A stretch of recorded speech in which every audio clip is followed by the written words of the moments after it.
Hello guys, it's me once again, Jack Christopher Patrick. So in today's video, we are going to recharge or refill the SCBA or the spare of the cellphone radiating apparatus. So here, we have the air compressor here. So first thing first, you should check this oil level here. So because some other type of air compressor need the lubricating oil. Kasi may mga parts dito na kinakailangan niya ng oil in order to move or function this type of engine. Okay? Next. Since makapag-recharge naman tayo ng tatlong spare bottle, so meron pa tayong isa.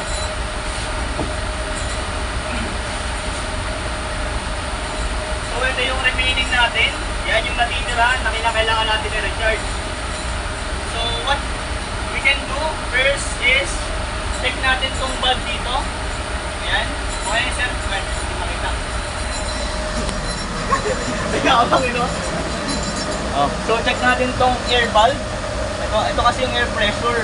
So kailangan bago tayo mag-recharge ng tinatawag nating SCBA, so dapat palagi nakasara yan. Same true with water. Here, yung nag-release, water release, so kailangan naka-lock din yan.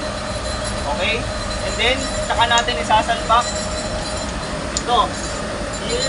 So, dapat alam niyo na kailangan may o-ring.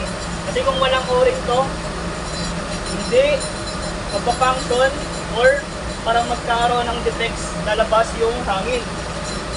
Saka natin siya pasok. Ayan. Sir, para saan yung timba, sir?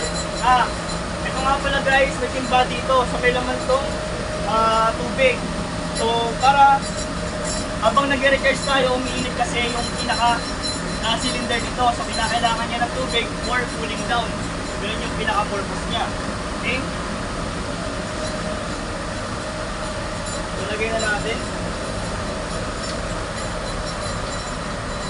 So ang paglagay nito ay clockwise.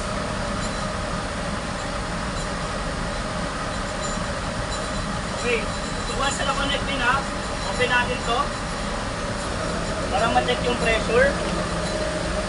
Ayan. Tsaka natin siya.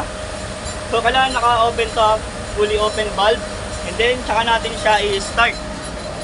Ayan. Then, aantayin lang natin siya umabot ng 310 allowance